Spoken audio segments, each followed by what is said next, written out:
नमस्कार दोस्तों, आप सभी का स्वागत है हमारे चैनल एग्रीकल्चर एग्ज़ाम गुरु पर। आज का सब्जेक्ट है एग्रीकल्चरल माइक्रोबायोलॉजी और जो टॉपिक रहेगा वो है आपका सॉइल माइक्रोबायोलॉजी। चलिए तो फिर स्टार्ट करते हैं। सॉइल माइक्रोबायोलॉजी, मृदा सूक्ष्म जीव विज्ञान। तो जब हम जनरली इसके इंट्रोडक्शन की बात करते हैं तो सॉइल माइक्रोबायोलॉजी क्या होता है।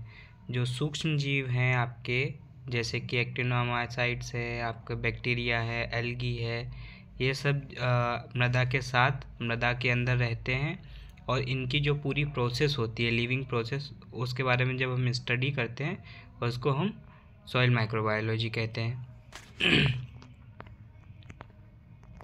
अब ये क्या करते हैं, ये आपके जो मैकेनिकल सपोर्ट करते हैं प्लांट को, न्यूट्रेंट का अवेलेबिलिटी करवाना या फिर वाटर की अवेलेबिलिटी करवाना, डिकम्पोज करना, डिग्रेडेशन करना, इस सभी में ये बहुत सहायक होते हैं।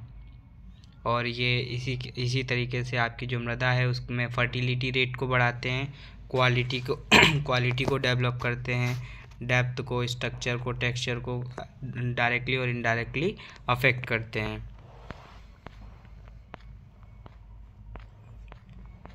माइक्रोबियल ग्रुप्स इन सॉइल, मिट्टी में माइक्रोबियल समूह। तो मिट्टी में कौन कौन से माइक्रोबियल समूह होते हैं उनके बारे में हम थोड़ा डिटेल्ड स्टडी करेंगे। तो मिट्टी क्या करती है, जो मिट्टी है वो आपके सॉइल में माइक्रोब्स को रहने के लिए, उनको अपने जीवन यापन करने के लिए सफिशिएंट फेवरेबल इन्वायरमेंट प्रोवाइड करवाती है ना। तो वो उसी के अनुकूल रह सकते हैं, ग्रोथ करते हैं और डेड हो जाते हैं। तो उन ग्रुपों में सबसे पहला ग्रुप आता है आपका बैक्टीरिया। तो जो बैक्टीरिया ग्रुप है, बैक्टीरिया मोस्ट डोमिनेंट ग्रुप होता है। ये क्या होता है कि सबसे ज़्यादा मतलब जो अगर आप बायोमास, जितना भी बायोमास है आपकी मिट्टी में, जितने भी माइक्रो ऑर्गेनिज्म रह रहे हैं उनका लगभग आधा बैक्टीरिया ही होते हैं। 1 ग्राम में कई लाखों मिलियंस बैक्टीरिया होते हैं, है ना। और ये क्या होते हैं, हर तरीके की मिट्टी में प्रेजेंट होते हैं। और इनकी लेकिन क्या होता है कि जैसे जैसे हमारी डेप्थ घटती जाती है या हम डेप्थ की ओर जाते जाते हैं तो बैक्टीरिया कम होते जाते हैं। ये सरफेस पे ज़्यादा होते हैं और धीरे धीरे नीचे की ओर जब हम जाएंगे तो ये कम होते चले जाएंगे। और इनका जो साइज़ होता है बैक्टीरिया का, तो अलग अलग शेप होता है। तो अलग अलग शेप के बेसिस पे इनके साइज़ भी अलग अलग होता है। इनका साइज़ बहुत छोटा होता है, माइक्रोन में होता है, जिसको हम नेकेड आइज से नहीं देख सकते हैं। तो उसके लिए हमें इलेक्ट्रॉन माइक्रोस्कोप का यूज़ करना पड़ता है। जैसे कि बैक्टीरिया है, कोकाई है, वो कितना होता है 0.5 माइक्रोमीटर का। बेसिली होता है या फिर रोड शेप का होता है बेसिली, तो वो कितनी होती है 0.5 to 3 माइक्रोमीटर। देन आपका बात आएगा, क्या होता है कि the most commonly occurring soil bacteria belongs to the genera Pseudomonas, Arthrobacter, Clostridium, Bacillus, Micrococcus etcetera. तो ये जो आपके जेनेरा हैं, अलग अलग जेनेरा होते हैं, इनसे ये ज़्यादातर बैक्टीरिया बिलोंग करते हैं।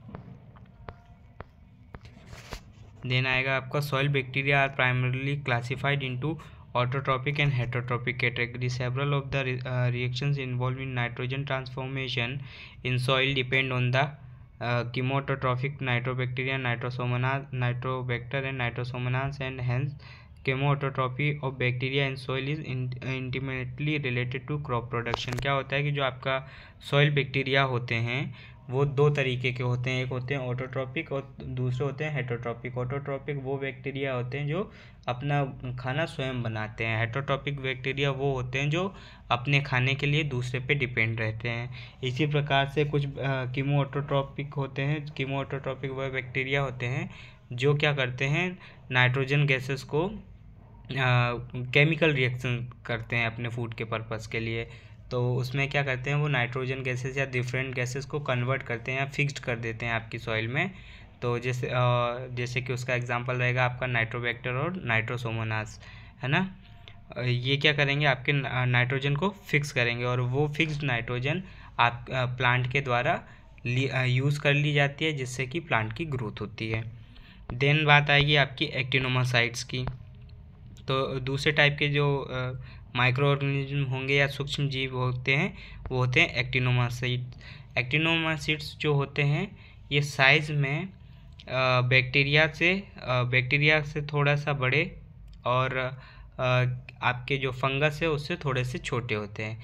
बाकी जो बात की जाती है इनके कैरेक्टर्स की, तो कुछ कैरेक्टर्स ये बैक्टीरिया को फॉलो करते हैं और इनके कुछ कैरेक्टर फंगस को फॉलो करते हैं। ठीक है, जो कवक होती है आपकी उसको ये फॉलो करते हैं।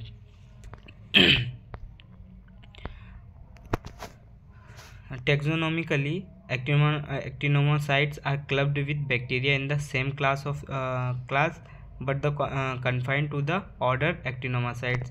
तो ये क्या होते हैं कि जब टेक्सोनॉमिकली अगर हम बात करें तो ये किस वर्ग में रखे जाते हैं, बैक्टीरिया के वर्ग में रखे जाते हैं। बाकी इनकी जो कुछ डिफरेंट कैरेक्टरिस्टिक होने के कारण इनको एक्टिनोमाइसीट्स में काउंट किया जाता है।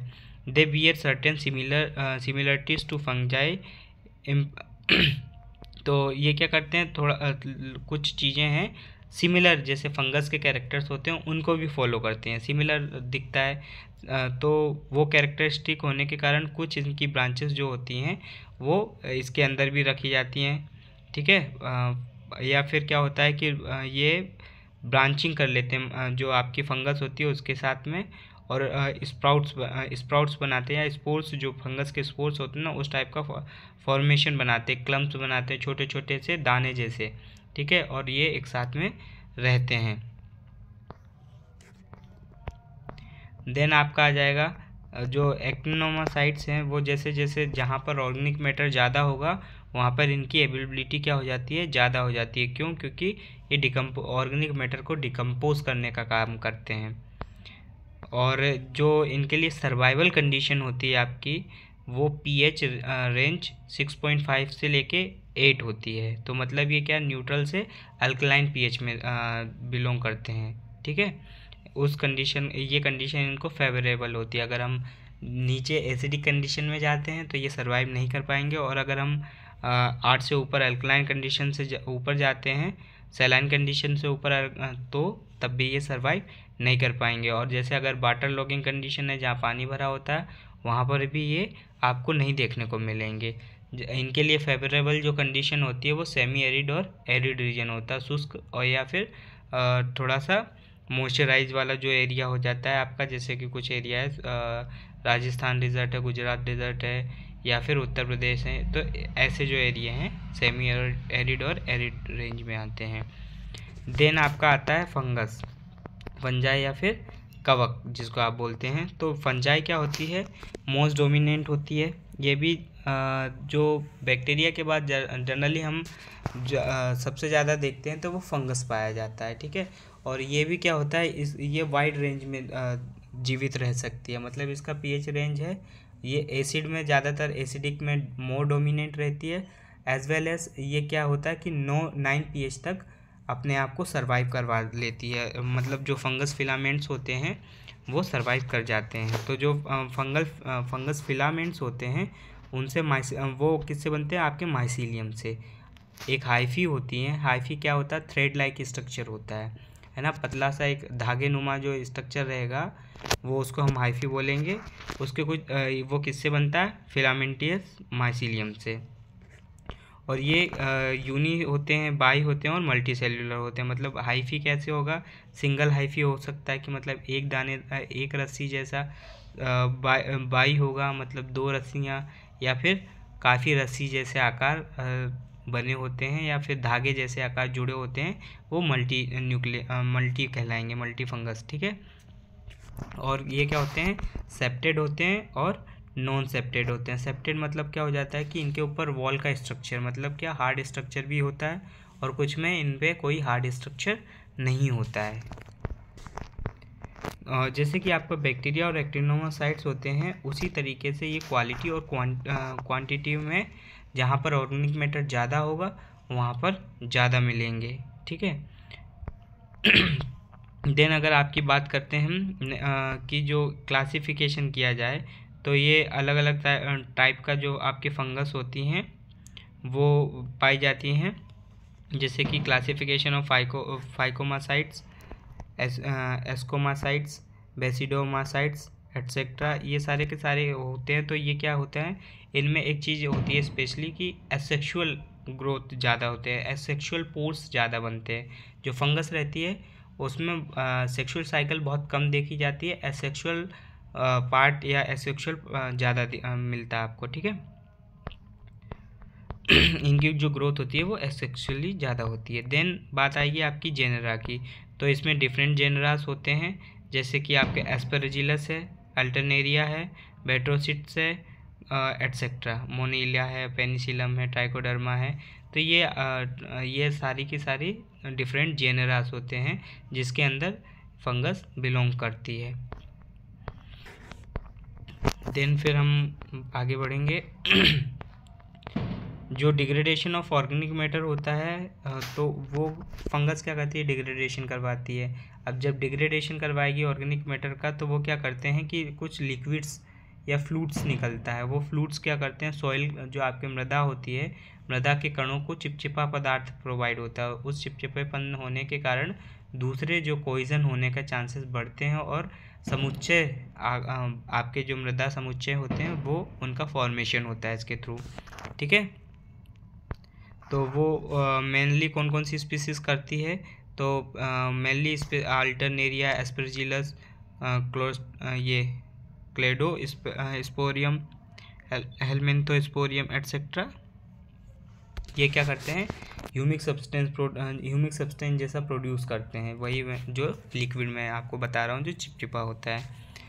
देन फिर आता है आपका नेक्स्ट जो माइक्रो ऑर्गेनिज्म रहेंगे, वो रहते हैं आपके साइनोबैक्टीरिया। तो साइनोबैक्टीरिया जैसे कि एनाबीना है आपका, नोस्टॉक है, वोलिया है, लिंगबिया है, क्लोथ्रिक्स है, क्रोकस है, क्रोकोओकस है ना।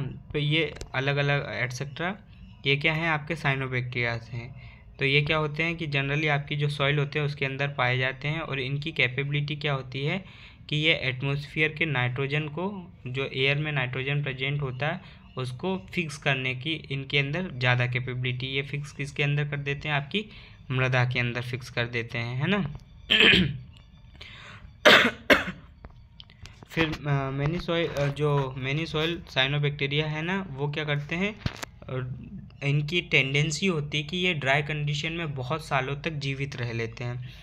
देखा गया था कि जो मतलब आपका नोस्टॉक है, नोस्टॉक की एक स्पीसीज है जो 79 ईयर बाद मतलब वापस से वो इतने दिनों तक रेजिस्टेंस बनी रही, ठीक है। जिसको आप बोल सकते हैं क्या है कि अगर ड्राई स्पेल है तो ये अपने आप को उससे प्रोटेक्ट कर लेता, और ये काफ़ी सालों के बाद जैसे ही फेवरेबल इन्वायरमेंट मिलता है, जिसको आप डोरमेंसी कहते हैं, एक तरीके से ये डोरमेंसी में चले जाते हैं, और जैसे इनको फेवरेबल कंडीशन मिलती है ये वापस से ग्रो हो जाते हैं, है ना।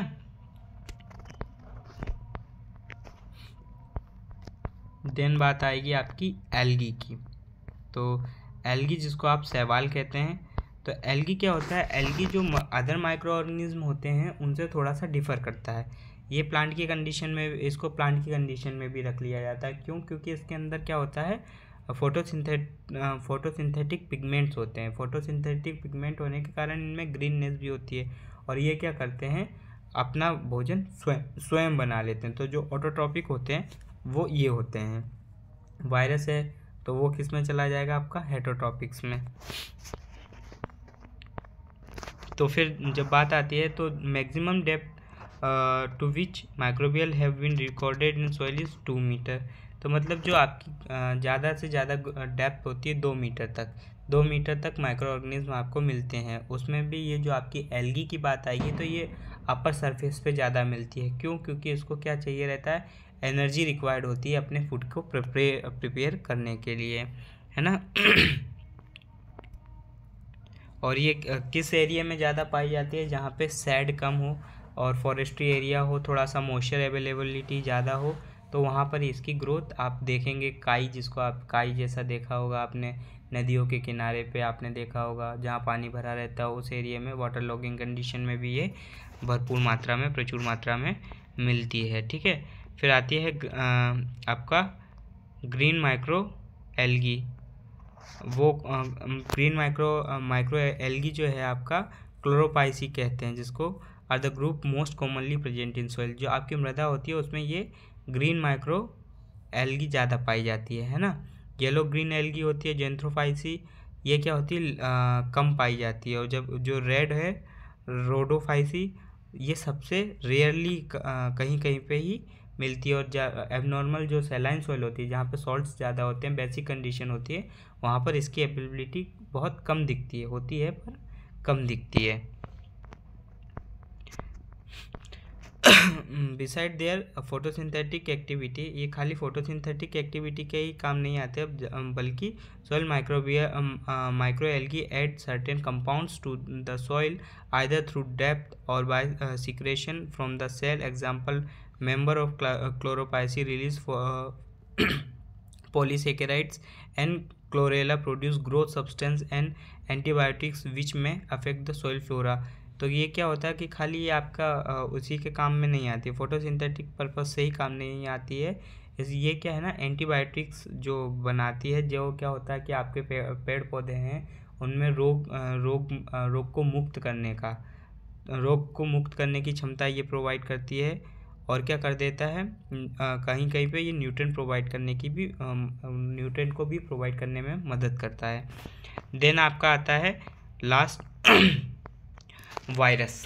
अब वायरस क्या होता है ना तो इसको लिविंग में काउंट किया जाता है और ना ही डेड में काउंट किया जाता है। ये क्या होता है कि वाइबल होता है, इसकी वाइबिलिटी बहुत ज़्यादा होती है। और ये क्या होता है, डिजीज़ कॉज करने में सबसे ज़्यादा इम्पोर्टेंट रोल प्ले करता है। और ये आपकी जो मिट्टी होती है उसके अंदर बहुत अमाउंट में पाया जाता है। कैसे पाया जाता है, क्योंकि ये जो वायरस होता है ये दो तरीके का स्ट्रक्चर बनाता है, एक हेड लाइक और टेल लाइक स्ट्रक्चर के रूप में पाया जाता है। तो जो टेल लाइक स्ट्रक्चर है वो क्या करता है, पेनिट्रेट करने का काम करता है। किसी भी बैक्टीरिया या प्लांट्स है उनको पेनिट्रेट करेगा और डिजीज़ को कॉज करता है, तो इसको आप डिजीज़ एजेंट भी कह सकते हैं, है ना। और ये क्या होता है, ज़्यादातर बैक्टीरियाज पे अटैक करता है। तो सीधी सी बात है, जहाँ पर बैक्टीरिया की एबिलिटी ज़्यादा होगी वहाँ पे वायरस होने के चांसेस भी उतने ज़्यादा होते हैं, है ना।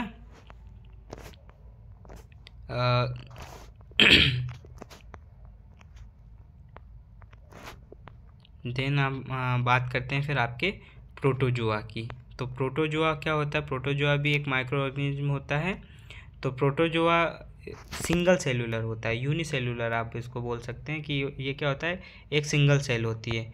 और ये क्या होता है कि कुछ स्पीसीज़ को इसकी छोड़ दिया जाए, इसमें क्लोरोफिल की कमी होती है या फिर थोड़ा बहुत क्लोरोफिल ही प्रेजेंट होता है। तो क्लोरोफिल प्रेजेंट होने से क्या होता है कि सीधी सी बात है, ग्रीननेस आती है और जिसके कारण फोटोसिंथेसिस होने के चांसेस बढ़ते हैं। फोटोसिंथेसिस करने की इसके अंदर एबिलिटी होती है, कैपेसिटी होती है इसकी। They are characterised by a cyst stage in their life cycle which can help them to withstand adverse soil condition. और इनके अंदर क्या है ना, सिस्ट स्टेज होती है। सिस्ट स्टेज होने के कारण क्या होता है कि ये एडवर्स कंडीशन भी होती है, जो इनके अनुकूल कंडीशन नहीं है तब भी ये क्या कर लेते हैं, प्रतिकूल कंडीशन नहीं है तब भी ये क्या करेंगे, सर्वाइव करने की इनके अंदर अच्छी कैपेसिटी होती है प्रोटोजोआ की, ठीक है। और प्रोटोजोआ का इम्पोर्टेंट जेनरा कौन कौन से हो जाते हैं, सेरोमोन्स हो जाते हैं, एंटोसिफोन हो जाते हैं, एलिंटोन हो जाते हैं, हेट्रोमेटा हो जाता है, मोन्स हो जाते हैं, एटसेट्रा, है ना। Then the protozoas prefer certain species of bacteria for their nutrition. For example, some protozoas thrives in soil by ingesting bacterial belonging to the genera Aerobacter, Agrobacterium, Bacillus, ये एटसेट्रा, सूडोमोनास, ये जो आपके species हैं, genre हैं उसके आपके bacteria के, ये उन पर डिपेंड करता है, ठीक है। उन पर डिपेंड कैसे करता है, उनसे ये न्यूट्रिएंट को कलेक्ट करता है, ठीक है। तो ये इस टाइप का हो जाएगा आपका माइक्रो ऑर्गेनिज्म हेट्रोटाइप का, ठीक है ना। और use of organic manure in soil increases the number of soil protozoa which again reflection of the corresponding increasing in the bacterial flora due to the application of organic matter. तो सीधी सी बात है, जहाँ पे आप ऑर्गेनिक मैटर की availability ज़्यादा होगी तो वहाँ पे प्रेजेंस ऑफ माइक्रो ऑर्गेनिज्म ज़्यादा होंगे। तो उसी प्रकार से आपका जो प्रोटोजोआ की अगर नंबर्स देखा जाए तो वो भी वहाँ पर ज़्यादा होंगे। क्यों? क्योंकि वहाँ पे बैक्टीरियाज ज़्यादा होंगे और बैक्टीरियाज पे ये डिपेंडेंट होते हैं। अगर इसको फेवर करता है तो ये डेवलप वहाँ पर हो जाएंगे। देन बात आती है आपकी कि इनका रोल क्या है। जो आपने माइक्रो ऑर्गेनिज्म पढ़े हैं तो इनका रोल क्या है तो role of microbial in soil fertility and crop production में, मिट्टी की उर्वरकता में और फसल के उत्पादन में इसका क्या भूमिका प्ले करता है। तो ये एक मेजर रोल प्ले करता है आपकी, उसमें बहुत इम्पोर्टेंट भूमिका निभाता है फर्टिलिटी और क्रॉप प्रोडक्शन में। तो पहला हो जाएगा जैसे फिजिकल सपोर्ट देता है। फिजिकल सपोर्ट किस प्रकार से? भौतिक सहायता। तो micro organism contribute to the soil formation through nutrient cycle and organic matter production. Microbial products play very important role to the soil aggregation and improve soil structure. तो physical supports में क्या हो जाता है भाई, जो भौतिक सहायता होगी ये क्या करते हैं, कंट्रीब्यूट करते हैं। माइक्रो ऑर्गेनिज्म कंट्रीब्यूट किस तरीके से करेगा? या तो न्यूट्रिएंट साइकिल में कंट्रीब्यूट करेगा। न्यूट्रिएंट साइकिल में 2-3 तरीके से कंट्रीब्यूट कर सकता हो सकता है कि ये डिकम्पोजिशन का काम करता हो। आपके माइक्रो जो प्लांट्स हैं उनको डिकम्पोज कर रहा है, डिकम्पोज करके वो न्यूट्रिएंट को सॉइल के अंदर मिला रहा है और सॉइल से प्लांट्स क्या करेंगे, प्लांट रूट उस न्यूट्रिएंट को एब्जॉर्ब कर लेती हैं। या फिर फंगस की तरह मिलके ये हाइफी बन जाती हैं। तो जो न्यूट्रिएंट इमोबाइल है उस न्यूट्रिएंट को ये थ्रू द हाइफी मोबाइल करके और उसका प्लांट्स रूट तक पहुंचा देते हैं, है ना। तो इस तरीके से और स्ट्रक्चर को इम्प्रूव करने में हेल्प करते हैं ये, ठीक है। तो स्ट्रक्चर जैसे कि आपका अर्थवॉर्म है, अर्थवॉर्म क्या करता है, टनलिंग कर देता है, टनलिंग करके पोर स्पेस को बढ़ाता है, पोर स्पेस बढ़ता है तो वाटर अवेलेबिलिटी इंक्रीज होती है उससे, और क्या हो जाता है कि न्यूट्रिएंट की अवेलेबिलिटी भी इंक्रीज हो जाती है, स्ट्रक्चर में चेंजेस आ जाते हैं।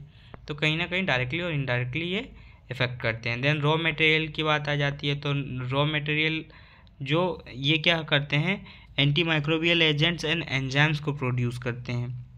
तो एंटी माइक्रोबियल एजेंट्स और एंजाइम्स क्या करते हैं कि आपके जो प्लांट्स होते हैं उनके लिए मतलब प्रतिरोधक क्षमता को बढ़ाने का काम करेंगे, रेजिस्टेंस प्रोड्यूस करने में मदद करते हैं। और एंटीबायोटिक होने के कारण उनमें रोग लगने की जो भी टेंडेंसी है वो क्या हो जाती है, कम हो जाती है, कम चांसेस होते हैं जिससे कि वो प्रभावित हों। फिर बात आती है आपकी, तीसरा आ जाएगा इसका point, growth medium for plants, है ना। तो जो सॉइल माइक्रो ऑर्गेनिज्म है ये कहीं इनडायरेक्टली जो इंसॉल्युबल मिनरल्स होते हैं जो डिज़ोल्व नहीं होते हैं आपके उसमें वाटर में, और जो प्लांट को सॉल्यूशन के फॉर्म में नहीं मिलते हैं, तो उनको क्या करते हैं, इनके ये अपने आप उसको खा लेते हैं, उन न्यूट्रिएंट्स को क्या कर लेते हैं, एब्जॉर्ब कर लेते हैं, और वो न्यूट्रिएंट पेनिट्रेट करके प्लांट्स के अंदर इंजेक्ट कर देते हैं। तो प्लांट इनके थ्रू इनडायरेक्टली अपने न्यूट्रिएंट ले लेता है जिससे कि उसकी ग्रोथ हो जाती है। Buffering water flows. तो buffering water flow soil macrospores are found by plant roots, earthworm and other soil biota which may depend on the soil microbes as food or for nutrients. तो बात आएगी आपकी buffering water flows की। Buffering water flows क्या हो जाता है कि जैसे कि सीधी सी बात है, टनलिंग की है अर्थवॉर्म में, या फिर जो आपके पोर स्पेस होते हैं, रंध्र होते हैं, रंध्रों को बड़ा कर देता है, रंध्र का साइज इंक्रीज करता है, रंध्र और बहुत सारे रंध्र क्रिएट कर देता है जिसके कारण एयर और वाटर का फ्लो बेटर हो जाता है और अवेलेबिलिटी वाटर प्लांट को अच्छी तरीके से हो जाती है, पानी की और आपके न्यूट्रिएंट्स की और एयर की, है ना। देन बात आती है आपकी न्यूट्रिएंट साइक्लिंग। तो न्यूट्रिएंट साइक्लिंग में क्या होता है कि the activity of soil bacteria, archaea and fungi derive nutrient cycling in soil are involve in weathering minerals.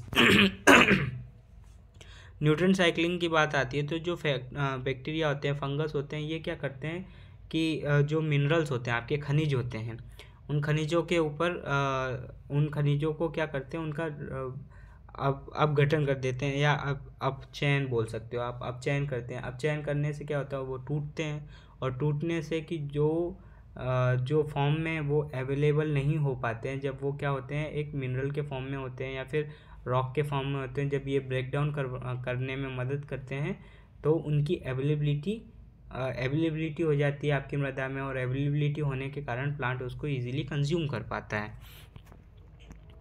Then आता है आपका recycling of wastage and detoxification.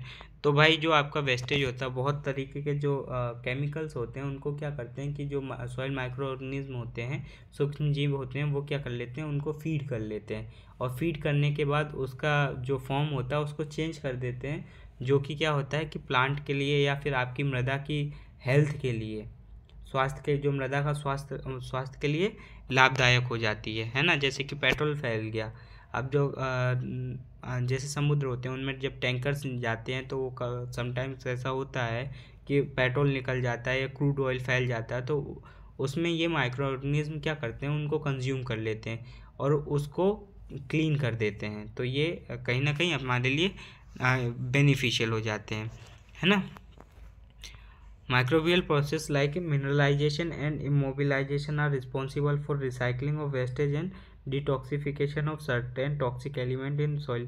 तो देखिए मिनरलाइजेशन और इमोबिलाइजेशन भी एक प्रोसेस है, तो उसमें भी क्या हो जाता है कि ये अवेलेबल न्यूट्रेंट को अवेलेबल करवा देते हैं, ठीक है, फॉर्म्स को बदल देते हैं। जैसे नाइट्रेट है, नाइट्रोजन है, अमोनिया से नाइट्रेट में कन्वर्ट करना, नाइट्रेट से फिर अमोनिया नाइट्रोजन में कन्वर्ट कर देते हैं, अमोनिया में कन्वर्ट कर देते हैं। तो यही क्या प्रोसेस हो गई, मोबिलाइजेशन एंड इमोबिलाइजेशन प्रोसेस हो गई। Then biological controls of pest, weeds and pathogens. तो बायोलॉजिकली क्या करते हैं, ये जो पेस्ट होते हैं आपके, जो कीट होते हैं या फिर खरपतवार होते हैं, तो उनसे क्या करते हैं, बचाने का काम करते हैं ये कुछ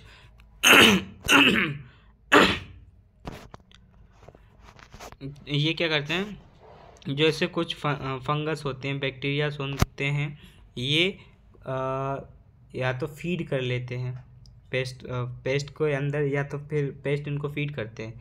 अब पेस्ट ने कुछ फीड किया, उसके अंदर ये अपना बैक्टीरिया उसके साथ चला गया, तो वो उसके नर्वस सिस्टम को क्या कर देता है, ब्लॉक कर देता है, जिससे कि क्या होता है, पेस्ट होते हैं वो डेड हो जाते हैं, ठीक है। सिमिलर काइंड में वीड्स में भी, वीड को भी ऐसे ही काम करता है, वीड के जो साइकिल होती है उसको ब्रेक डाउन कर देता है, और क्या करता है, उसमें डिजीज़ कॉज कर देता है, जिससे कि वो समाप्त हो जाते हैं। देन आती है आपकी carbon storage and regulation of green house gases emission by mineralisation. तो कार्बन को स्टोर करने का काम करता है और ग्रीन हाउस गैसेस का इमिशन रेगुलेशन करता है। बाय